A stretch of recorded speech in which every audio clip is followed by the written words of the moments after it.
اعوذ باللہ من الشیطان الرجیم بسم اللہ الرحمن الرحیم الحمدللہ رب العالمین والصلاة والسلام علی نبی الکریم۔ ناظرین، آج جس ٹاپک پر ہم بات کرنے جا رہے ہیں اس کا موضوع ہے rationality of monotheism and hereafter. قرآن میں اللہ نے فرمایا بسم اللہ الرحمن الرحیم خلق الانسان علمہ البیان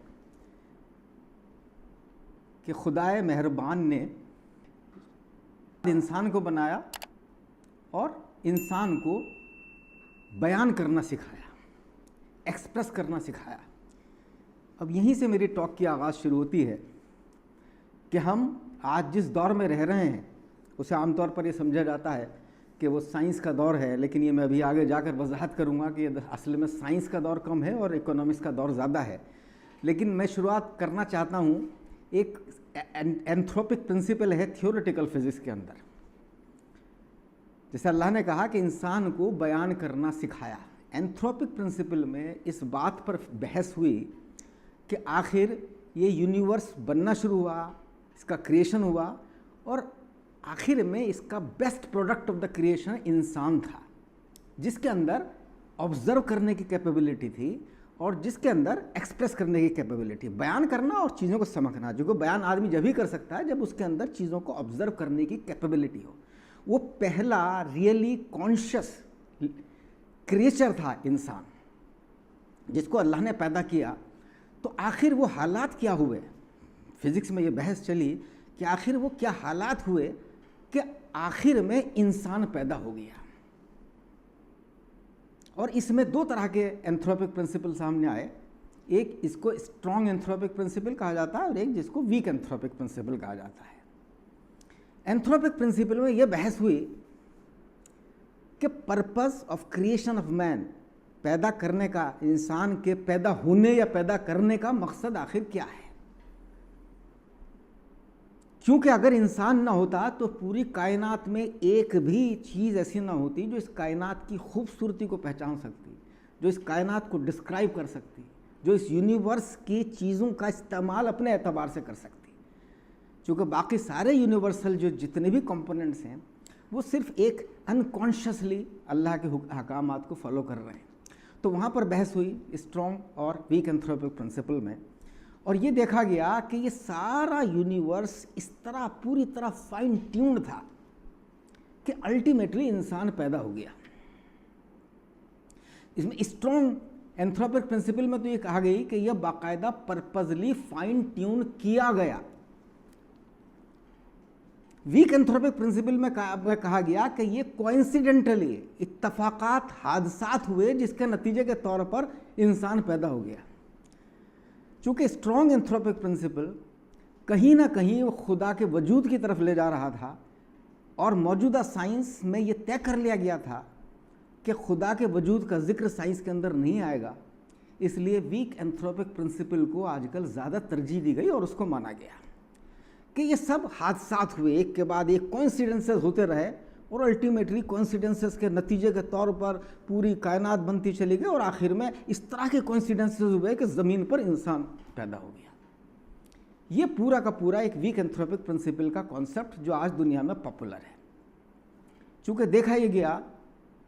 کہ اس اتنی فائن ٹیوننگ ہے کہ اگر ذرا سا بھی جتنے یونیورسل لاز ہیں اور کانسٹنٹس ہیں ان میں ذرا بھی تبدیلی آ گئی ہوتی تو کائنات نہیں بننے والی تھی۔ مثال کے طور پر تین طرح کے کانسٹنٹ کپلنگ ہوئی، ایک جس کو کہتے ہیں گریویٹیشنل کانسٹنٹ، یعنی جو اٹریکشن پیدا کرتا ہے چیزوں کے درمیان، ایک اسٹرانگ فورس جو نیوکلیس کے اندر جو ایٹمس، جو پروٹونز ہیں ان کو ایک دوسرے سے جوڑتا ہے، اور ایک الیکٹرو میگنیٹک جو الیکٹرونز کو نیوکلیس سے جوڑتا ہے۔ اور یہ دیکھا گیا کہ اگر ان کے کانسٹنٹس کی جو ان کی ویلیو ہے اس میں ذرا سا بھی 1-2% کا بھی اگر فرق واقع ہو گیا ہوتا تو یہ کائنات وجود میں آنے والی نہیں تھی۔ اسی طرح زمین اور آسمان کے درمیان، زمین اور سورج کے درمیان جو ڈسٹینس ہے، اگر وہ ڈسٹینس 10% کم ہوئی ہوتی ہے تب بھی زمین کے اوپر انسان کی تخلیق نہ ہوئی ہوتی ہے، اگر وہ 10% زیادہ ہوتی تب بھی بہت مشکل ہو جاتا ہے۔ تو ایک پوری کی پوری یہ فائن ٹیوننگ کی ہوئی ہے جس کے نتیجے کے طور پر انسان کی تخلیق ہوئی. لیکن یہ دور جو پچھلے تقریباً 200 سال کا دور ہے، یہ عجیب و غریب دور اس لیے ہے کہ اس میں سائنسز بہت ایڈوانسڈ ہوئیں، لیکن سائنسز کے اوپر جو پورا غلبہ رہا وہ اصل میں اکنامک پاور کا رہا، جس کو میں کہتا ہوں کہ اکنامک فنڈامنٹلزم کی تھیوری ڈیولپ ہوتی چلی گئی. انڈسٹریل ریولوشن یورپ کے اندر آیا تو چونکہ جو اکنامک فورسز تھی ان کو یہ محسوس ہوا، چونکہ ان کے مقاصد لمبے تھے، وہ چاہتے تھے کہ انسان اپنی کمزوریوں کا بھی شکار ہو، ان کو ان کی ویکنیسز کو بھی پوری طریقے سے کمرشلائز کرنا تھا، ان کو شراب بھی بیچنی تھی، نشے بھی بیچنے تھے، ان کو سیکس بھی بیچنا تھا، ان کو جو ایک دوسرے کے درمیان مرد اور عورت کا اٹریکشن ہے اس کو بھی کمرشلائز کرنا تھا. تو وہ ایک ایسا سسٹم چاہتے تھے، اور ان کو معلوم ہے کہ ان چیزوں کو اگر آگے بڑھانا ہے، ان کی بڑے لیول پر کمرشلائز کرنا ہے، گلوبلائز کرنا ہے، تو اس کے راستے میں ریلیجن، مذہب ایک بڑی رکاوٹ ہے. چونکہ مذہب میں گاڈ کا تصور آتا ہے، مذہب میں قیامت کا تصور آتا ہے، کہ اگر مذہب کا تصور گاڈ کا ڈر دماغ میں رہے گا، اور اگر دماغ میں یہ رہے گا کہ ہماری اس دنیا کے بعد بھی کوئی دنیا آنی ہے، قیامت آنی ہے، تو پھر وہ انسان کی جو اس طرف بھاگنے کی جو اس کی نیچرل اس کی ویکنیس ہے، وہ اس کو یوٹیلائز کر مارکیٹ فورسز کے لیے اس کو کمرشلائز کرنا مشکل ہو جائے گا. تو اس لیے ایک باقاعدہ ایک کیمپین چلایا گیا جس میں پولیٹیکل لیول پر سیکولرزم کا کیمپین ہوا کہ نہیں، مذہب کو باہر رکھا جائے، تمام معاملات کے اندر صرف جو تمام اور بنیادیں ہیں ان کے اوپر اس کو آگے بڑھایا جائے. Social level per freedom of choice کا کانسیپٹ دیا گیا کہ انسان کی اپنی پرسنل چوائس ہے، آپ اسے روک نہیں سکتے، وہ جو بھی کچھ کرنا چاہے وہ کر سکتا ہے، چاہے وہ نقصان ہی دہ کام کیوں نہ کر رہا ہو، کسی خطرناک پریکٹسز میں بھی کیوں مبتلا نہ ہو رہا ہو، چونکہ ان خطرناک پریکٹسز سے زبردست تجارتی معاملات جڑے ہوئے ہیں. وہ سب، سیکس بھی بہت بڑا بزنس ہے، الکوہل بھی بہت بڑا بزنس ہے، گیمبلنگ بھی بڑا بزنس ہے. تو یہ ساری چیزیں جب بڑی بزنس ہیں تو اگر اللہ کا خوف رہا تو وہ ان چیزوں سے بچے گا. اس لیے لیکن پرابلم ان کے ساتھ یہ تھی کہ چونکہ سائنٹیفک ایڈوانسمنٹ شروع ہوتا رہا تھا تو سائنس کو بھی اپنے قبضے میں کرنا تھا. اس لیے ایک اس طرح کے کچھ اکیڈمیشنز، کچھ سائنٹسٹ کو بھی باقاعدہ ان کے دماغ کو اس طریقے سے ایک ان کو موٹیویٹ کیا گیا کہ وہ 1930 کے آس پاس فزکس میں بھی یہ بات کی گئی، جو پوری دنیا کے فزسسٹ تھے، کہ جتنی بھی تھیوریز ہم ڈیولپ کریں گے ان میں گاڈ کے کنسیپٹ کو ہم باہر رکھ کر چلیں گے. یہ ایک باقاعدہ طے کیا گیا. تو چنانچہ اس کے باوجود حالانکہ جتنے بہت بڑے بڑے سائنٹسٹ ایسے تھے وہ جو گاڈ میں زبردست بلیو کرتے تھے، آئنسٹائن، البرٹ آئنسٹائن، جس کو اس دور کا سب سے بڑا سائنسداں کہا جاتا ہے، وہ بھی اپنی پوری فزکس میں گاڈ سے باہر نہیں جا پایا ہے. اس نے گاڈس مائنڈ کی بات کہی، اس نے یہ بات کہی کہ بگ بینگ جب سٹارٹ ہوا تو گاڈ نے اس کو سٹارٹ کیا. تو وہ لیکن کوشش یہ کی گئی کہ آئنسٹائن کی تھیوری کو اس لیے مقبولیت حاصل ہو گئی کہ کم سے کم وہ اتنی بات کر رہا تھا کہ گاڈ کا جو وجود ہے وہ صرف بگ بینگ تک ہے، بس بگ بینگ میں اس نے کلک کر دیا اور اس کے بعد جو سارے حالات ہو رہے ہیں وہ خود ہو رہے ہیں، اس میں اب گاڈ کا کوئی تصور کی ضرورت نہیں رہی آئنسٹائن کی تھیوری کے اندر. اس لیے اس کو تھیوری کو بھی بہت پروموٹ کیا گیا. اور اب اسٹیفن ہاکنگ کا زمانہ آیا، پچھلے سال ہی اس کی ڈیتھ ہوئی ہے. تو اسٹیفن ہاکنگ نے اس جو اوریجنل جو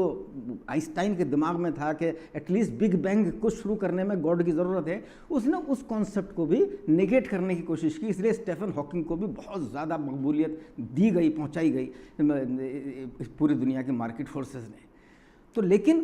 حقیقت اس کے برعکس ہے. حقیقت یہ ہے کہ سائنٹیفک تھیوری پوری جو فزکس کی ہو، چاہے وہ بائیولوجی کی تھیوری ہو، چاہے کریشن آف یونیورس کی بات ہو، چاہے کریشن آف ہیومن بینگز کی بات ہو، اینیملز کی بات ہو، کوئی بھی تھیوری پوری طریقے سے گاڈ کے تصور سے کے باہر سے ڈیولپ ہو ہی نہیں سکتی. میں نے بہت سارے سوال کیے ہیں. میرا ابھی ایک بڑا ریسرچ پیپر جو ملیشیا کی جو سب سے بڑی یونیورسٹیز میں سے ایک یونیورسٹی ہے، نیشنل یونیورسٹی آف ملیشیا، اس کے جرنل نے پبلش کیا ہے، جس کا ٹائٹل یہ ہے کہ Quranic principle of anthropic, Quranic version of anthropic principle. بڑا مقبول ہوا ہے وہ پیپر. اگر آپ لوگ بھی چاہیں تو صرف جاوید جمیل گوگل اینتھروپک پرنسپل کیجئے، وہ پیپر آپ پورا پڑھ سکتے ہیں. اس پیپر میں یہی بات کی گئی ہے کہ یہ کہا جا رہا ہے کہ کوئنسیڈنسز ایک کے بعد ہوتے چلے گئے، اور اس کے نتیجے کے طور پر چیزیں آتی چلی گئی. اب یہ بڑی عجیب و غریب تھیوری ہے. آپ دنیا میں دیکھیں گے کہ کوئنسیڈنسز، حادثات سے کبھی بھی چیز بیٹر پوزیشن میں نہیں آتی، اس سے بگاڑ پیدا ہوتا ہے. حادثات کبھی بھی ایوولوشن کی طرف نہیں لے جاتے ہیں. ایوولوشن کی طرف باقاعدہ اگر کوئی چیز ترقی کرتی آگے، اگر آج میں آپ سے بات کر رہا ہوں اور آپ مجھے دیکھ پا رہے ہیں اس کے باوجود کہ میں اپنے گھر میں موجود ہوں، آپ اپنے گھروں کے اندر موجود ہیں، تو اس کی وجہ یہ ہے کہ باقاعدہ ایک سسٹم کریٹ ہوا. اس سسٹم کی چیزوں کو پہلے سے سمجھا گیا، اس میں تھیوریز آف فزکس آئیں، اس میں میتھمیٹیکل کیلکولس آیا، اس کے اندر بالکل بہت ایڈوانس قسم کا میتھمیٹکس آیا. اس کے بعد میں ان سب چیزوں کو لے کر کیا کیا اسٹرکچر کی ضرورت تھی، کیا کیا ایکوپمنٹس چاہیے تھے، ان ایکوپمنٹس کو ایجاد کیا گیا. ان ایکوپمنٹس کے بعد میں باقی جو ریکوائرمنٹ تھی انٹرنیٹ کی، پوری ایک الیکٹریسٹی چاہیے اور ایک پورا ٹاورس چاہیے، وہ ساری چیزیں کریٹ کی گئی. آپ اندازہ لگائیے کہ میری آواز اگر آپ تک پہنچ رہی ہے، آپ سن پا رہے ہیں، تو اس میں کس قدر پلاننگ کی گئی ہے. اب کوئی یہ کہنے لگے کہ نہیں صاحب یہ اتفاقات ہو گئے، کہ اتفاقات ہوا، ایک اتفاق یہ ہوا کہ صاحب اچانک جو ہے ایک لوہا اور مختلف چیزیں ملی اور اس نے ایک کیمرہ پیدا کر دیا تھا. اچانک اتفاق یہ ہوا کہ صاحب ایک دم سے وہ ایک کیمرہ اور دوسرے کیمرے کے اندر ایک کنیکشن پیدا ہونا شروع ہو گیا. اتفاق یہ ہوا کہ صاحب ادھر الیکٹریسٹی بھی خود بخود سارے گھروں کے اندر الیکٹریسٹی سپلائی ہونے لگی، اور اس الیکٹریسٹی کے نتیجے کے طور پر وہ ساری چیزیں ورک کرنے لگی. اتفاق ہوا کہ ساری دنیا کے انٹرنیٹ جو ہیں وہ ایک دوسرے سے خود بخود کنیکٹ ہو گئے. تو بتائیے اس سے بڑا بھی کوئی مذاق ہو سکتا ہے؟ اگر آج کی تھیوری آف فزکس کو مان لیا جائے، کریشن کی جو تھیوری ہے، تو اس کا مطلب یہ ہے کہ سب سے پہلے اس کائنات کے اندر میتھمیٹکس آنا شروع ہوا، لیکن کوئی دور دور تک کوئی ایسا نہیں تھا جو اس میتھمیٹکس کو جانتا ہو. اس کے بعد میں فزکس کے لاز آنے شروع ہوئے، کوئی ایسا نہیں تھا کہیں کہ جو لاز آف فزکس کو جانتا ہو.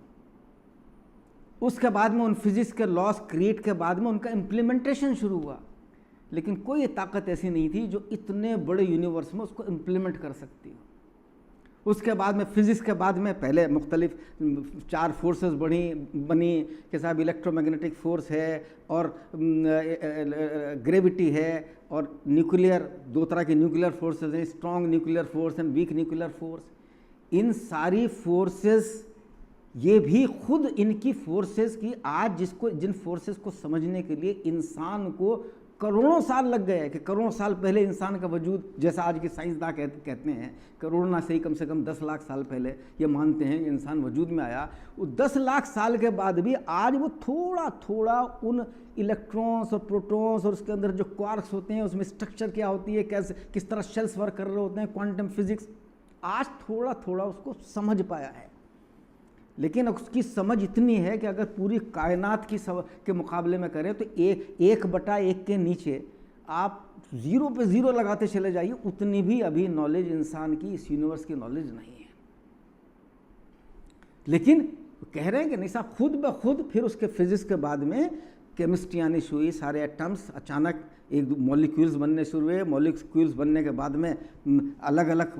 قسم کے جو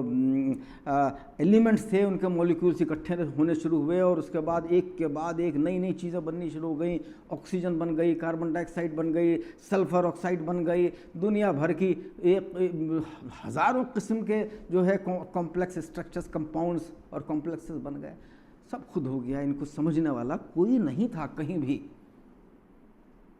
اس کے بعد میں بائیولوجی کریٹ ہونے شروع ہوئی کہ صاحب اب لیونگ بینگ کریٹ ہونے شروع ہوئی کچھ جگہوں پر یونیورس کے. اس لیونگ بینگ میں کہ صاحب آپ اگر ایک سمپل سیل کو بھی اسٹڈی کر لیں گے تو آپ حیرت زدہ ہوں گے کہ ایک سمپل سیل میں کتنی ملینس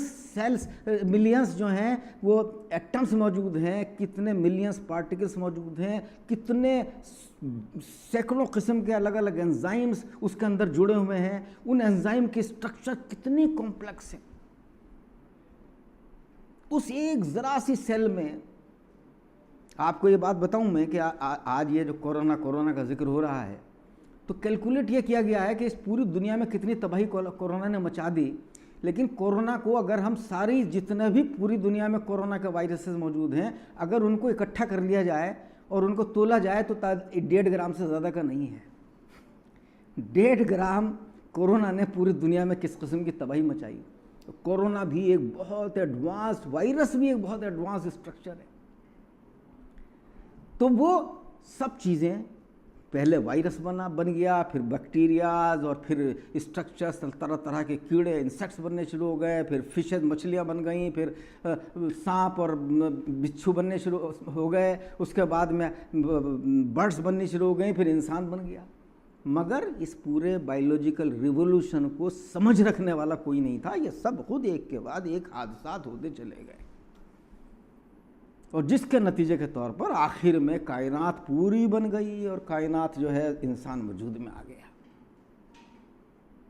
تو یہ اس سے زیادہ احمقانہ کوئی کانسیپٹ نہیں ہو سکتا، لیکن چونکہ پولیٹیکل اور مارکیٹ فورسز ہم ہی ہیں، انہوں نے اب اس طرح کا پورا ایکیڈمک ماحول تیار کیا ہے کہ بس آپ کو یہی پڑھایا جاتا ہے اور یہ لوگ سمجھتے ہیں۔ جو لوگ اس کو چیلنج کرتے ہیں ان کو درکنار کر دیا جاتا ہے، ان کی بات کا کہیں میڈیا میں ذکر بھی نہیں ہوتا ہے۔ تو ایک ریئلٹی یہ ہے کہ ایک اللہ کے تصور کے بغیر، کیونکہ یہ ماننا پڑے گا کہ کائنات بننی شروع ہوئی تو پہلے سے ایک کوئی ہستی موجود تھی، تو تمام میتھمیٹکس بھی سمجھتی تھی، فزکس بھی سمجھتی تھی، کیمسٹری بھی سمجھتی تھی، ایٹمک اور پورا اس کے اسٹرکچر کے بارے میں بھی اس کو پتہ تھا، وہ نیورو سائنسز بھی سمجھتی تھی، ہر کوئی چیز۔ چونکہ اگر پہلے کوئی ایسی ہستی نہ ہوتی تو یہ کائنات کا وجود اس طرح آ ہی نہیں سکتا تھا، اور اس کے اندر اتنی پاور تھی کہ وہ اتنے بڑے ایریا میں اس کو امپلیمنٹ کر سکتا تھا۔ تو خدا کے وجود کو جو انکار کر رہے ہیں ان کے بھی اگر وہ بھی اپنے دماغ میں سوچیں گے ڈیٹیل میں تو ان کو بھی کہیں نہ کہیں، لیکن چونکہ جو دنیا کا سوشل پولیٹیکل اسٹرکچر ہے اس کا تقاضا یہ ہے کہ مذہب کو خدا کو باہر رکھا جائے، چونکہ جس مومنٹ خدا سے محبت پیدا شروع ہو جائے گی اس دنیا کا نقشہ بدل جائے گا، اور اس نقشے میں پھر کچھ اور طاقتیں ابھریں گی جو آج کی طاقتوں سے مختلف ہوں گی، اور وہ ان کو برداشت نہیں ہے۔ تو اس لیے ایک اس طرح کا ایک پورا کانسیپٹ پیش کیا جا رہا ہے کہ خدا کی وجود کی ضرورت نہیں ہے۔ اب یہاں پر یہ بھی بڑی انٹرسٹنگ بات ہے کہ یہاں سے آتا ہے کہ خدا ایک یا نیک، تو یہ بھی بڑی انٹرسٹنگ بات ہے۔ خود آئنسٹائن کی تھیوری کا، جو آئنسٹائن کی اسپیشل تھیوری آف ریلیٹیوٹی ہے، اس کا جو فرسٹ پرنسپل ہے وہ یہ ہے کہ physical laws are the same in the whole universe۔ تو اگر پورے یونیورس میں فزیکل لاز سیم ہیں تو آخر کیوں ہیں؟ اگر خدا الگ الگ ہوتے تو فزیکل لاز پورے یونیورس میں سیم نہیں ہو سکتے تھے۔ اگر خدا ایک نہ ہوتا تو پھر آپس میں، قرآن بھی اس طرف اشارہ کر رہا ہے کہ آپس میں تو ایک دوسرے سے مقابل ہو گئے ہوتے اور کیاؤس پھیل گیا ہوتا پوری دنیا کے اندر۔ لیکن کائنات کے اندر اس قدر خوبصورتی، اس قدر نظام موجود ہے، قرآن نے بڑی خوبصورتی کے ساتھ وہ اس طرف اشارہ کیا ہے انسان کو،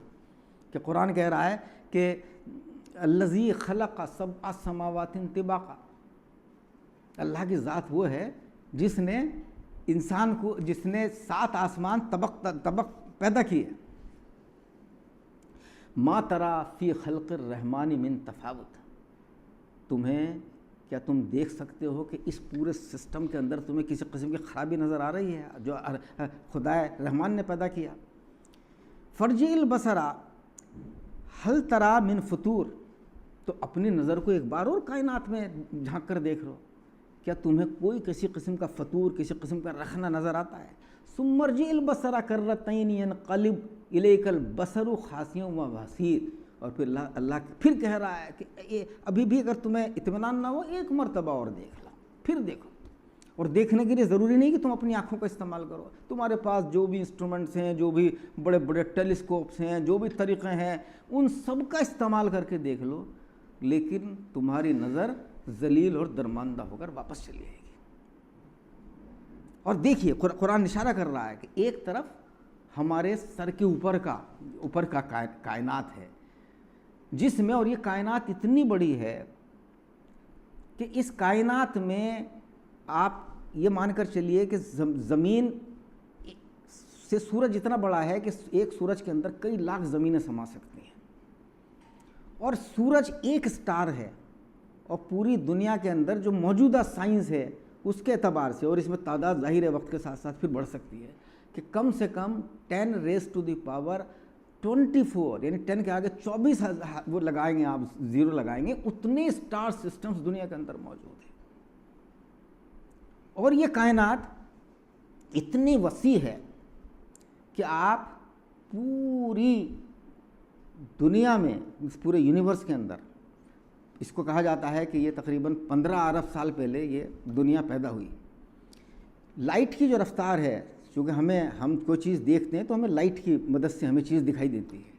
جو لائٹ کی رفتار ہے وہ 3 لاکھ کلومیٹر پر سیکنڈ ہے، ایک سیکنڈ کے اندر 3 لاکھ کلومیٹر چلتی ہے۔ لیکن آپ کائنات کی وسعت کا اندازہ لگائیے کہ کائنات کتنی بڑی ہے،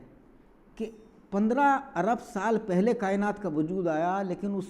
ایسے مقامات موجود ہیں کائنات میں کہ جہاں سے لائٹ ابھی تک زمین پر نہیں پہنچ سکی ہے، 3 لاکھ کلومیٹر پر سیکنڈ کی رفتار کے باوجود۔ اس سے کائنات کی واسٹنس آف دا یونیورس کا آپ اندازہ لگائیے۔ سورج جو ہمیں روز دکھائی دیتا ہے، ہم سمجھ رہے ہیں کہ ہمیں پریزنٹ دکھائی دے رہا ہے، پریزنٹ نہیں دکھائی دے رہا ہے۔ اس کے بعد میں اشارہ کروں گا کہ انسان کی نالج بھی کتنی مجبور ہے۔ سورج کی روشنی ہم تک پہنچنے میں 8 منٹ لگتے ہیں، جبکہ سورج ہمارا قریب ترین کا سٹار ہے۔ یہ بھی بڑی عجیب بات ہے کہ انسان اپنا آپ کو سمجھنے لگا ہے، ذرا سا سائنٹیفک ڈیولپمنٹ ہو گیا کہ صاحب میں سب کچھ جان گیا اور بڑا غرور پیدا ہو گیا۔ اس سے پہلے میں اس آیت کی طرف اشارہ کرنا چاہتا ہوں کہ جو قرآن میں آیت آئی، اللہ نے اشارہ کیا کہ دیکھیے کائنات اتنی وسیع، پھر بھی ایک زبردست ہارمونیس ایک سسٹم اس کے اندر موجود ہے، اس کے باوجود کہ اربوں سال ہو گئے ہیں کائنات کو بنے ہوئے، کوئی اسٹار سسٹم، کوئی پلینٹ جو ہے اپنا آربٹ نہیں چھوڑتا، کلو فی فلک یسبحون، ہر چیز اپنے ایک خاص آربٹ میں،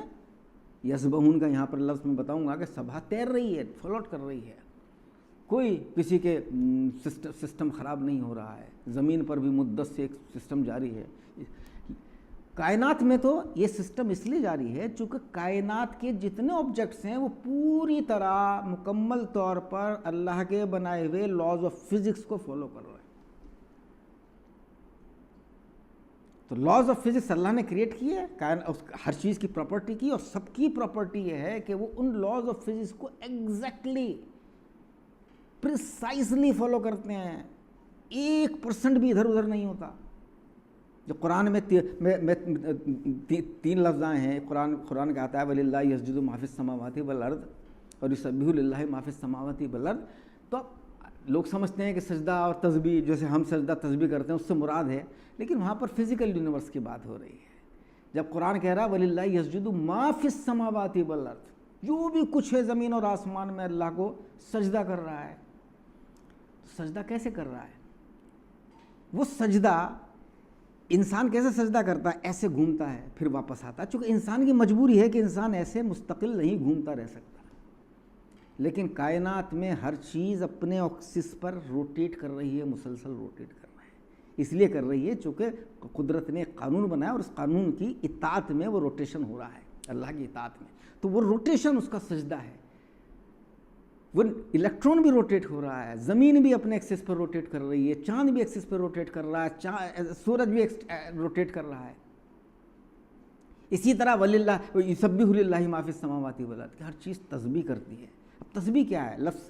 تسبیح کہاں سے بنا ہے؟ لفظ سبح سے بنا ہے۔ سبح کے معنی چیز کا گھومنا، فلوٹ کرنا، تیرنا کسی چیز کے چاروں طرف۔ تو وہاں بھی کہ پوری کائنات میں دیکھیے الیکٹرون نیوکلیس کے چاروں طرف چکر لگا رہے ہیں، چاند زمین کے چاروں طرف چکر لگا رہا ہے، زمین اور تمام پلینٹس سورج کے چاروں طرف چکر لگا رہے ہیں، سورج ایک گلیکسی کے اندر چکر لگا رہا ہے۔ پوری کائنات میں کوئی چیز رکی ہوئی نہیں ہے، ہر چیز موشن میں ہے۔ اسی لیے قرآن نے کہا کہ ہر چیز اس کی طرف رجوع کرتی ہے، اللہ کی طرف کرتی ہے، تو وہاں بھی اس مومنٹ کی طرف اشارہ ہے کہ کوئی بھی چیز کائنات میں رکی نہیں ہو سکتی۔ ہم سمجھ رہے ہیں کہ یہ ٹیبل رکی ہوئی ہے، لیکن نہیں، چونکہ زمین چل رہی ہے، زمین کے اوپر یہ ٹیبل رکھی ہے تو ٹیبل بھی موو کر رہی ہے۔ تو اس طرح کوئی بھی کائنات میں چیز رکی ہوئی نہیں ہے، اللہ نے کائنات کو چاروں طرف سے گھیر رکھا ہے، اور یہ تمام فورسز جو بنی ہیں اللہ کے ونڈرز ہیں، اللہ نے ان کے ذریعے بنا اور انہی کے ذریعے پوری کی پوری کائنات چل رہی ہے۔ لیکن اللہ نے انسان کو اشرف المخلوق بنایا، انسان کو صرف اختیار یہ دیا، سورج چاہے اللہ کے احکام کی خلاف ورزی کرنا نہیں کر سکتا، چونکہ اس کو فطری طور پر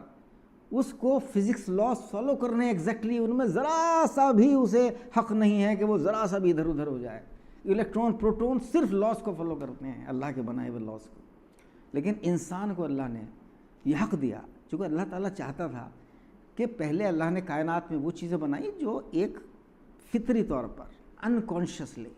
اللہ کی اطاعت کر رہے ہیں، پھر اللہ نے چاہا کہ ایک ایسی ہستی بنائی جائے کہ جس کو میں حق دوں کہ بھائی وہ چاہے تو کرے نہ کرے، اور پھر امتحان لوں کہ دیکھتا ہوں کون کس تک کیسا اترتا ہے۔ تو اللہ نے انسان بنایا جس کو ایک کچھ فری ول دی، حالانکہ وہ فری ول لمٹ لیس نہیں ہے، ایسا نہیں کہ آدمی کچھ بھی چاہے کر سکتا ہے، لیکن اپنے ذاتی معاملات میں بہت سارے معاملات ایسے ہیں کہ جن میں اللہ نے حق دیا کہ بھائی آپ اللہ کے قانون کے طور سے اپنی زندگی گزار لیں یا نہ گزاریں۔ دنیا میں فوری طور پر آپ کو اس کا بدلہ نہیں ملے گا، مل بھی سکتا ہے نہیں بھی ملے گا، کوئی اس کی گارنٹی نہیں ہے۔ آپ اگر چاہیں مکہ دیوار میں ماریں، دیوار پہ ماریں گے، لیکن ایک اللہ کا قانون ہے اٹریکشن، تو آپ کو چوٹ لگے گی، تو آپ اس سے نہیں بچ سکتے، لیکن اتنا اختیار آپ کو دیا کہ آپ مکہ مارنا چاہیں تو مار لیجئے۔ تو وہ اللہ نے پورا کا پورا قانون بنایا، اس کے بعد انسان کو یہ اختیار دیا اور اس سے یہ کہا کہ تم ابھی زمین کو، پوری کائنات اتنی وسیع تو ہم سنبھال رہے ہیں، زمین میں ہم تمہیں یہ اختیار دے رہے ہیں کہ اس زمین میں بھی وہی خوبصورتی، وہی ہارمونی پیدا کرو جو پورے کائنات کے اندر موجود ہے۔ اور اس کے لیے اللہ نے ایک کے بعد ایک پیغمبر بھیجے، ان پیغمبروں کے ذریعے تمام قوانین انسانوں کو پہنچائے، پورے طریقے بتائے، لیکن اس کو یہ اختیار دیا کہ وہ اب ان طریقوں کے اعتبار سے زندگی گزار لے، اپنے طریقے کے اعتبار سے گزار لے۔ لیکن افسوس، صد افسوس کہ بیشتر انسانیت نے اللہ کے قوانین کی خلاف ورزی کی۔ چند ہمیشہ ہر دور میں چند لوگوں نے اللہ کی اطاعت کی جس طرح کی جانی چاہیے، باقی سب لوگ، ہم کہنے کو اللہ کو مانتے ہیں، رسول کو مانتے ہیں، لیکن ہم اپنے مسلمانوں میں بھی دیکھ لیجئے کہ کتنی اطاعت کس حد تک ہو رہی ہے، کس حد تک نہیں ہو رہی ہے۔ لیکن تو اگر اس کا نتیجہ کیا نکلا کہ اب زمین پہ ہر طرف آپ دیکھیے فسادات، خون خرابہ، ڈکیتی، زنا، ریپس، دنیا بھر میں تباہی مچی ہوئی ہے، اور اس تباہی کے نتیجے کے طور پر نتیجے سامنے آ رہے ہیں۔ پورا یونیورس کی ہارمونی جو انوائرنمنٹ کی تھی وہ بگڑ گئی ہے، اوزون لیئر تباہ ہو رہی ہے، طرح طرح کی بیماریاں پیدا ہو رہی ہیں۔ اب کورونا کی بات ہوئی، اب کورونا سے پہلے پچھلے 100 سال میں کتنے وائرسز آئے، تقریباً ہر وائرس کا تعلق ایسی چیزوں سے تھا کہ جس کو قرآن نے اور اسلام میں حرام قرار دیا گیا۔ سوائن فلو سور کی وجہ سے، کھانے کی وجہ سے، چونکہ جب آدمی پورک کھاتا ہے تو ظاہر اس پگ فارمنگ ہوگی، پگ فارمنگ کے نتیجے پر سوائن فلو آیا جس نے لاکھوں لوگوں کی جان لے لی، اور جو اسپینش فلو 1918 کے آس پاس آیا تھا جس میں کئی کروڑ کی جان گئی، اس کے بارے میں بھی، حالانکہ اس میں سائنٹسٹ میں بھی پوری طرح اتفاق نہیں ہے، لیکن ایک بیشتر سائنٹسٹ کی جو اکثریت ہے وہ یہ مانتی ہے کہ اس کا بھی تعلق کہیں نہ کہیں پگ فارمنگ سے تھا۔ اس کے بعد سوائن فلو الگ الگ آیا مختلف علاقوں کے اندر، جس کے اندر کئی لوگ مرے۔ HIV، ایڈس، زناکاری، جب زناکاری بڑھی، خاص ہوموسیکسولیٹی بڑھی، پروسٹیٹیوشن بڑھی، تو HIV ایڈس نے جنم لیا، جس نے پچھلے 25 سال کے اندر تقریباً 3.5 کروڑ لوگ اس کا شکار ہو چکے ہیں۔ لیکن یہ خبریں ذرا سا میڈیا میں بہت کم آج کل آتی ہیں، چونکہ ان کی مرضی یہ نہیں ہے کہ بیماری ٹھیک ہو، ان کی مرضی یہ ہے کہ وہ تمام سیکس کا کاروبار، پروسٹیٹیوشن بھی جاری رہے، ہوموسیکسولیٹی بھی بڑا کاروبار بن گیا ہے وہ بھی جاری رہے، کنڈوم بھی خوب بکیں، اور جب اگر بیمار ہو تو ہمارے ہاسپٹل بڑے بڑے بنے ہوئے ہیں، ہاسپٹل کے اندر آئیں گے، خوب ہم کو پیسہ کمانے کا موقع ملے گا۔ اگر مرض ہی نہیں ہوگا تو ڈاکٹروں کی ضرورت کہاں رہے گی؟ تو اس لیے انہیں مرض بھی پیدا کرنے ہیں اور مرض کو جاری بھی رکھنا ہے۔ جب صرف یہ پوری جو آج کل کووڈ کو لے کر جو پوری بحث ہو رہی ہے وہ سب جب ہوتی ہے جب کہ ایک دم سے اچانک کوئی ایمرجنسی آ جاتی ہے، اس میں بھی آپ نے دیکھ لیا کہ پچھلے 5-6 مہینے کے اندر پھر اکنامکس حاوی ہونی شروع ہو گئی ہے، اور پھر اس کی پوری کی پوری اب ان کو چونکہ پہلے 1-2 مہینے زیادہ یہ فکر تھی کہ اگر اچانک مریض آ گئے تو ان کو ہاسپٹل ہمارے تیار نہیں تھے، تو ان کو تیار کرنے کا موقع دیا گیا ہے۔ اب ویکسینز کی تیاری ہو رہی ہے، 500 کروڑ لوگوں کو ویکسین بکے گی، کتنا منی انوالوڈ ہوگا، تو اس کو بھی یہ اب کسی طریقے سے جو اس کی وجہ سے جو اکنامکس کا لاس ہوا ہے اسے اس طریقے سے کور کرنے کے لیے پورا کا پورا یہ سسٹم تیار کر رہے ہیں۔ جیسے ہی ویکسین آئے گی آپ دیکھیں گے کہ کووڈ کے اوپر میڈیا میں بحث بند ہو جائے گی، پھر کوئی سوشل ڈسٹینسنگ کی بات نہیں کرے گا، کچھ نہیں کرے گا۔ جیسے ہی ایچ آئی وی جب تک کہ anti H I V drug نہیں آئی تھی تب تک ایڈس کا بڑا شور 1990 سے لے کے 2005 تک خوب کانفرنسز ہو رہی ہیں، AIDS prevention conferences, awareness conferences, condom کا استعمال کیجئے، یہ کیجئے وہ کیجئے، دنیا بھر کا ان کو ہو رہی ہے۔ لیکن جیسے ہی وہ اینٹی وائرل ڈرگ آ گئی تو ان کا انٹرسٹ ختم ہو گیا، چونکہ اس سے پہلے کوئی علاج نہیں تھا، اس لیے لوگوں کو کنڈوم بیچنے میں فائدہ تھا، اویئرنیس میں بھی کریٹ کرنے میں بھی بہت ساری منی انوالوڈ تھی۔ لیکن جیسے ہی وہ میڈیسن آ گئی اب ان کا انٹرسٹ یہ نہیں ہے کہ ایچ آئی وی نہ ہو، اب ان کا انٹرسٹ یہ ہے کہ ایچ آئی وی چلتا رہے گا اور ہم دوائیں بیچتے رہیں گے۔ تو اللہ کے قانون کی خلاف ورزی کے نتیجے کے طور پر اسی طرح ایچ پی وی سروائیکل کینسر آیا، جس میں یہ چیز بھی شامل ہے زناکاری۔ الکوہل کی وجہ سے ہر سال کم سے کم جو ہے 35 لاکھ لوگ تو صرف الکوہل سے ہونے والے بیماریوں سے مرتے ہیں، اس کے علاوہ اس سے بھی بڑی تعداد میں لوگ مرتے ہیں الکوہل کے نتیجے کے طور پر جو کرائمز ہوتے ہیں، الکوہل کے نتیجے کے طور پر جو سوسائڈس ہوتے ہیں اس کا شکار ہوتے ہیں، ایکسیڈنٹس ہوتے ہیں، ایکسیڈنٹس میں بڑی تعداد ہندوستان میں بھی یہ فگرز ہیں کہ 40 to 60% ایکسیڈنٹس میں جو ڈیتھس ہوتی ہیں اس کا ریلیشن کہیں نہ کہیں ڈرائیور کی الکوہل میں مبتلا ہونے سے ہوتا ہے۔ تو یہ پورا کا پورا سسٹم انسان نے سارا کا سارا سسٹم اللہ نے ایک کے بعد ایک پیغمبر بھیجے، بالآخر رسول اللہ صلی اللہ علیہ وسلم کو بھیجا، ایک بہترین کانسٹیٹیوشن جو پوری طرح ہیلتھ پروٹیکٹیو ہے، کمپلیٹ ہیلتھ پروٹیکشن جس کے اندر موجود ہے، لیکن لوگوں نے اس کی پرواہ نہیں کی۔ نتیجہ یہ ہے کہ اب ٹھیک ہے ایپیڈیمکس پینڈیمکس آتے رہیں گے، ایک کے بعد ایک لوگ مرتے رہیں گے۔ اب اس میں سوال پیدا ہی ہوتا ہے، پھر وہی بات اس میں جڑی ہوئی قیامت کے کانسیپٹ میں ہے۔ مجھ سے تقریباً 15 سال پہلے جب انٹرنیٹ نیا شروع ہوا تھا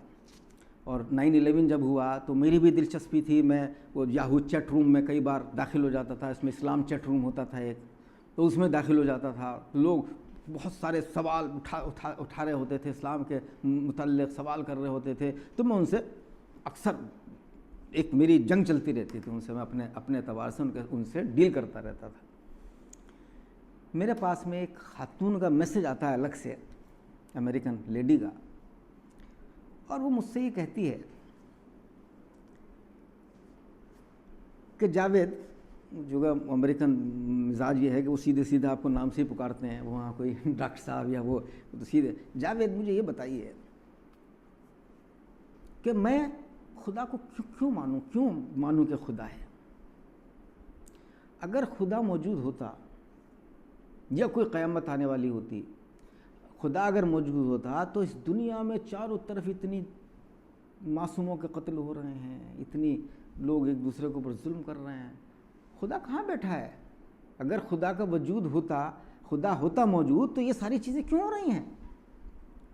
ان کو نہیں ہونا چاہیے تھا۔ تو میں نے ان کو جواب دیا، میں نے کہا آپ کے سوال میں ہی دراصل اس کا جواب چھپا ہوا ہے، چونکہ اگر ہم یہ مان لیں کہ خدا نہیں ہے اور اس دنیا کے بعد میں کوئی دنیا اور نہیں ہونے والی ہے، تو اس کا مطلب یہ نکلے گا کہ یہ پوری کی پوری جو نیچر ہے، جس کو فطرت کہا جا رہا ہے، جس کو کائنات کہا جا رہا ہے، یہ بڑی ظالم ہے، اس میں انصاف کی کوئی امید نہیں ہے۔ چونکہ اگر کسی شخص کا مرڈر ہو گیا، کسی معصوم بیچارہ بہترین، آپ دیکھتے ہیں کہ بڑے بڑے ریفارمرز کے مرڈر ہوتے ہیں، بڑے بڑے اچھے انسانوں کے مرڈر ہوتے ہیں، چھوٹے چھوٹے بچوں کے مرڈر ہوتے ہیں، اگر کسی کا مرڈر ہو گیا تو اس دنیا میں کوئی طریقہ ایسا نہیں ہے کہ اس کے ساتھ انصاف ہو سکے، چونکہ یہ تو ممکن ہے کہ جس نے مرڈر کیا آپ اس کو پھانسی دے دیجئے، یہ بھی ممکن ہے کہ آپ اس کو یا جیل میں ڈال دیجئے، یہ بھی ممکن ہے کہ آپ اس مرڈر کے جو رشتہ دار ہیں ان کو لاکھ کروڑ 2 لاکھ 10 20 لاکھ کروڑ 2 کروڑ دے دیں، لیکن کیا اس کسی بھی طریقے سے وہ جو مر چکا ہے انسان اس کو زندگی دوبارہ مل سکتی ہے؟ وہ تو گیا، آپ اس کے پیچھے دیتے رہیے، آپ اس کے مرڈر کو پھانسی، وہ تو گیا، اس کے پاس تو کوئی طریقہ نہیں ہے۔ تو اگر یہ مان لیا جائے کہ قیامت نہیں آنے والی ہے یا خدا نہیں ہے، تو اس کا مطلب یہ ہوا کہ اس پوری دنیا میں جو آج تک ظلم و ستم، جو تمام لڑائیاں جنگیں، جو بے انتہا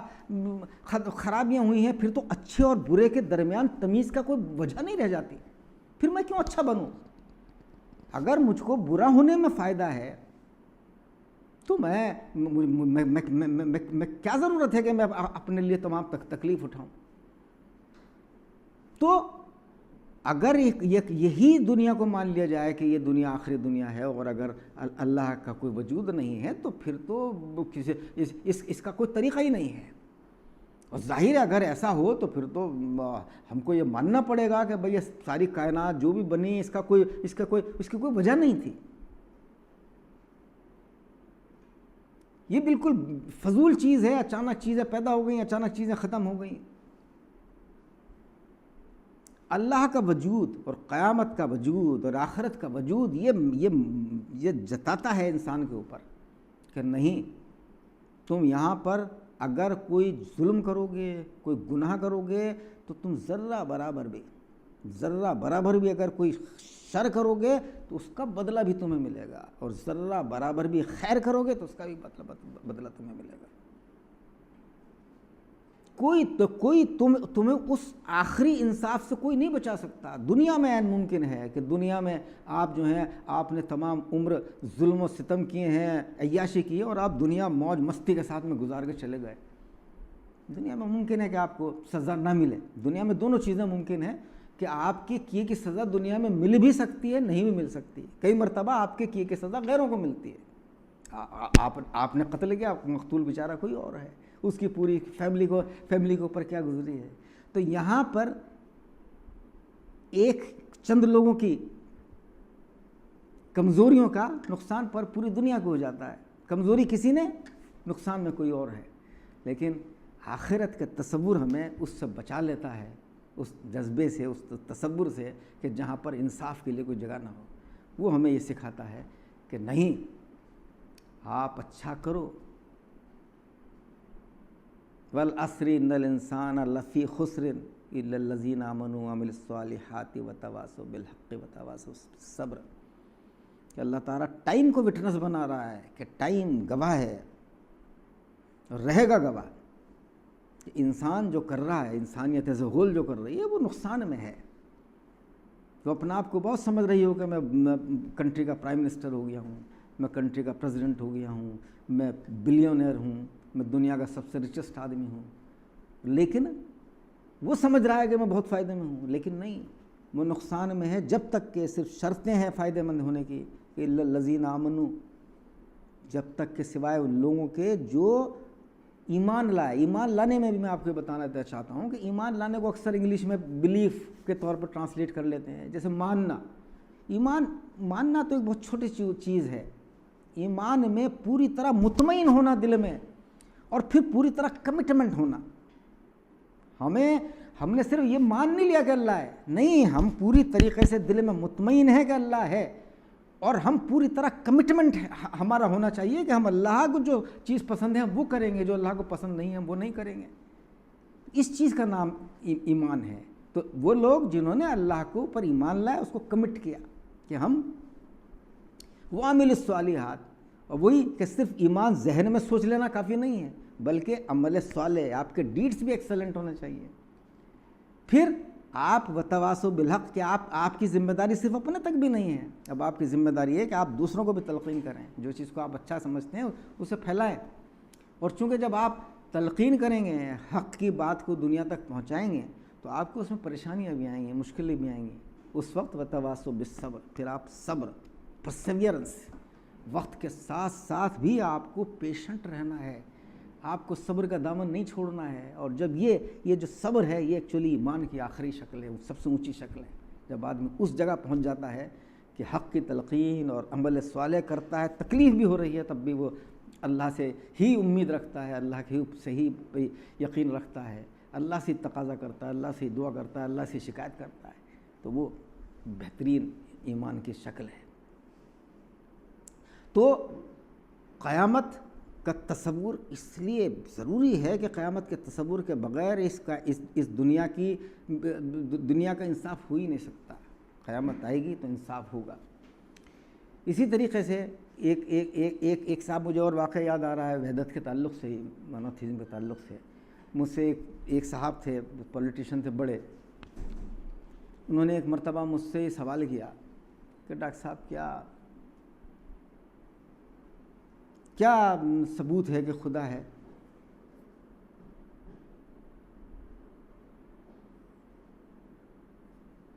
میں نے کہا ہاں میرے پاس کوئی ایسا, بڑے آرام سے میں بولا, میرے پاس کوئی ایسا ٹیلیسکوپ نہیں ہے کہ میں اس میں آپ کو بٹھاؤں, دیکھو بیٹھا ہے خدا. میرے پاس میں کوئی ایسا ٹیلی فون نہیں ہے جس میں آپ کو خدا سے بات کرا دوں. لیکن مجھے آپ دوسری بات کا جواب دیجئے, آپ کے پاس میں کیا ثبوت ہے کہ خدا نہیں ہے؟ تو بیچارے تھوڑے سے اس معاملے میں کم سے کم آنیسٹ تھے, کہنے لگے کہ بھئی یہ بات بھی آپ کی میں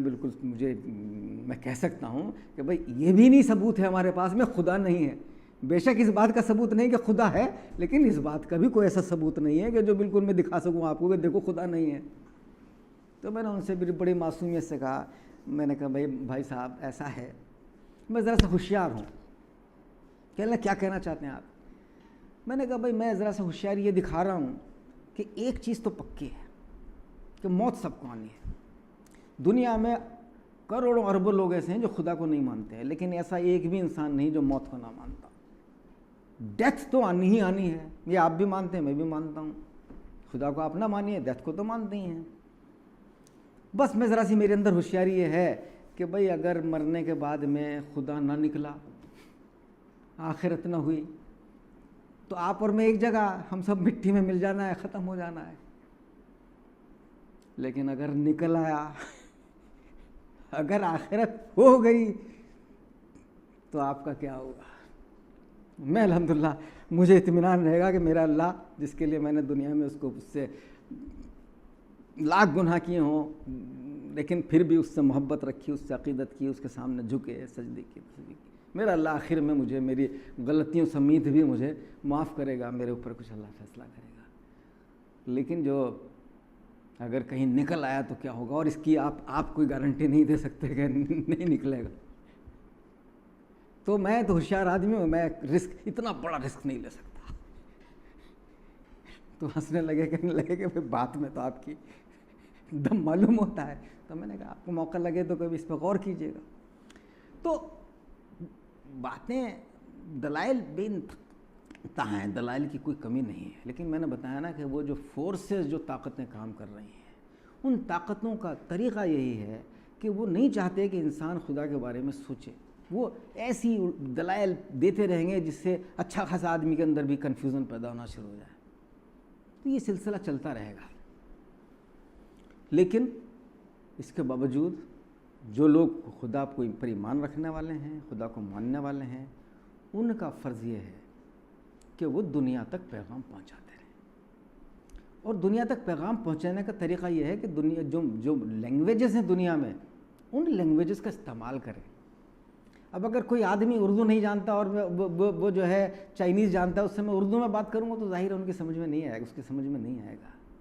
تو یہاں جب لینگویج کی بات کر رہا ہوں میں, تو وہ اس لینگویج کی صرف بات نہیں کر رہا ہوں کہ اردو ہے کہ ہندی ہے کہ کنڑ ہے کہ ملیالم ہے یا انگلش ہے یا فرینچ ہے یا جرمن ہے, بلکہ لینگویج مطلب آج کا دور سائنٹیفک لینگویج سمجھتا ہے, فلسفیکل لینگویجز سمجھتا ہے. تو ہمیں دنیا کے سامنے وہ لینگویج, اس لینگویج میں بات کرنی ہوگی, اور صرف بات ہی نہیں کرنی ہوگی, ہمیں عملی طور پر سوشلی میدان میں قدم رکھنا ہوگا. ہمیں ان تمام برائیوں کے خلاف جن کو اللہ نے تمام حرام قرار دیا, جن کو شیطانی کام قرار دیا, ان کے خلاف میدان میں اترنا ہوگا. ہمیں موبلائز کرنا ہوگا, تب ہم یہ امید کر سکتے ہیں کہ یہ دنیا بالآخر ایک وقت ضرور آنا ہے قیامت سے پہلے کہ انشاءاللہ، چونکہ پھر اللہ تعالیٰ اس سے پہلے ایسی چیزیں دکھائے گا کہ دنیا کے سامنے کوئی چارہ نہیں رہے گا مجبوری کا،